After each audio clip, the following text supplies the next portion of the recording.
आपण रोज वापरतो तो पैसा. कधी विचार केलाय की तू नक्की आला कुठून? आज आपण एक्झॅक्टली हाच पैशाचा हजारो वर्षांचा अविश्वसनीय प्रवास उलगडणार आहोत.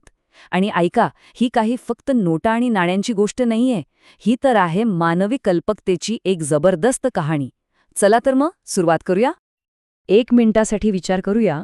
समजा पैसा अस्तित्वातच नाहीये आणि तुम्हाला एक गाय विकून त्या बदल्यात मासे, धान्य आणि हो, एक नवीन शर्ट पण हवाय.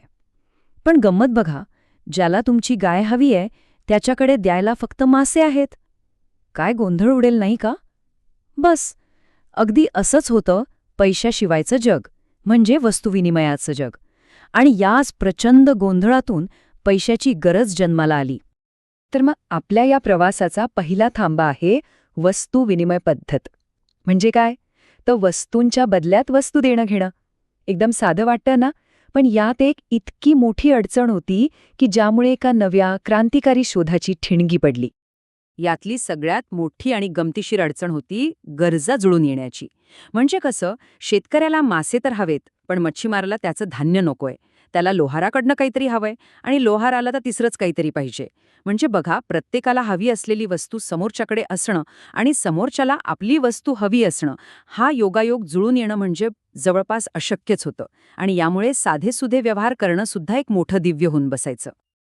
आणि याच समस्येवर एक जबरदस्त उत्तर म्हणून सुरू झाला पैशाचा हजारो वर्षांचा प्रवास. विचार करा, गुरांपासून ते चमचमणाऱ्या सोन्याच्या नाण्यांपर्यंत, कागदी नोटांपासून ते आज आपल्या स्क्रीनवर दिसणाऱ्या अदृश्य डिजिटल आकड्यांपर्यंत, हा प्रवास खरंच काय अविश्वसनीय आहे. पैशाची ही उत्क्रांती बघणं खूपच इंटरेस्टिंग आहे, कारण प्रत्येक नव्या टप्प्याने आधीच्या टप्प्यातली एक मोठी अडचण सोडवली. सुरुवातीला बघा, गुरं किंवा धान्य पैसा म्हणून वापरलं जायचं, पण त्याची अडचण काय? ते खराब व्हायचं. म्हणून मग आला धातू पैसा, म्हणजे सोनं चांदी. हे टिकाऊ होतं, पण जास्त सोनं चांदी घेऊन फिरणं किती अवघड असेल, बरोबर? यावर उपाय म्हणून चीनमध्ये जन्माला आलं कागदी चलन. मग 20व्या शतकात आले चेक आणि हुंडी, ज्याला आपण पतपैसा म्हणतो. आणि मग 1950 नंतर तर खरी क्रांतीच झाली. प्लॅस्टिक पैसा आला, म्हणजेच आपली क्रेडिट कार्ड्स. आणि आज तर आपण इलेक्ट्रॉनिक पैशाच्या युगात आहोत.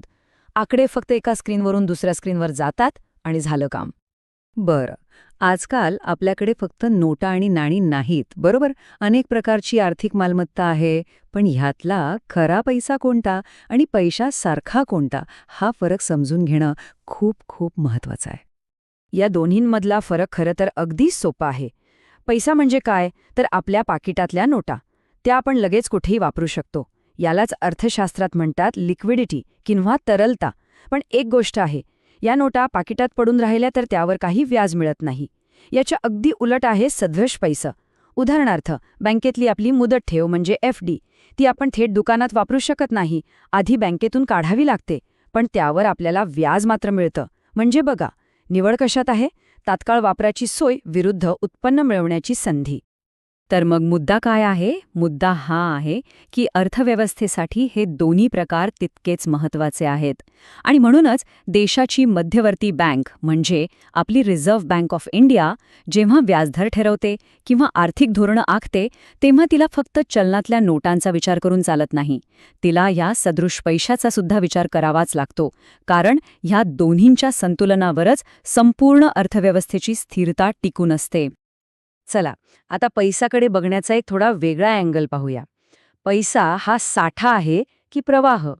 या दोन संकल्पना एकदा का समजल्या की पैशाचं अर्थव्यवस्थेतलं खरं काम कसं चालतं हे अगदी स्पष्ट होईल. पैशाचा साठा म्हणजे नेमकं काय? समजा आपण एका क्षणाला देशातल्या सगळ्या लोकांच्या खिशात आणि बँक खात्यांमध्ये मिळून एकूण किती पैसा आहे याचा एक फोटो काढला, तर त्या फोटोमध्ये जी एकूण रक्कम दिसेल ना, तो झाला पैशाचा साठा. हे झालं एका विशिष्ट क्षणाचं चित्र, एक स्नॅपशॉट. आणि प्रवाह म्हणजे त्या स्नॅपशॉटच्या अगदी उलट, जणू काही एक चित्रपट आहे. हा चित्रपट काय दाखवतो? तर तोच पैसा एका महिन्यात किंवा वर्षात किती वेगाने एका हातातून दुसऱ्या हातात फिरतोय. याच वेगाला पैशाचा भ्रमणवेग किंवा वेलॉसिटी ऑफ मनी असं म्हणतात. आणि हे सोपं आहे. पैसा जितक्या जास्त वेगाने फिरेल तितकी अर्थव्यवस्थेत जास्त उलाढाल होणार. चला तर मग आता हे सगळे तुकडे एकत्र जोडूया आणि बघूया की आपल्या अर्थव्यवस्थेचं रक्ताभिसरण नक्की कसं चालतं. हो, कारण पैशाचा हा जो चक्रीय प्रवाह आहे ना, तो अगदी आपल्या शरीरातल्या रक्तासारखाच संपूर्ण अर्थव्यवस्थेला जिवंत ठेवतो. अगदी सोप्या भाषेत सांगायचं झालं तर पैसा हा सतत दोन गोष्टींमध्ये फिरत असतो. कुटुंब संस्था म्हणजे आपण सगळे आणि उद्योग संस्था म्हणजे कंपन्या. आपण वस्तू आणि सेवा विकत घेण्यासाठी खर्च करतो म्हणजे पैसा आपल्याकडे कंपन्यांकडे जातो आणि मग कंपन्या तोच पैसा पगार, भाडं किंवा नफा म्हणून परत आपल्यासारख्या लोकांना देतात. झालं, हे चक्र असं अविरतपणे चालूच राहतं. पण थांबा, हे चक्र नेहमीच इतकं सरळ आणि सोपं नसतं. यात एक ट्विस्ट आहे. एक गळती म्हणजे लिकेज निर्माण होतं. का? कारण सोपं आहे. आपण कमावलेला प्रत्येक रुपया खर्च करतो का? नाही. आपण त्यातले काही पैसे वाचवतो म्हणजे बचत करतो.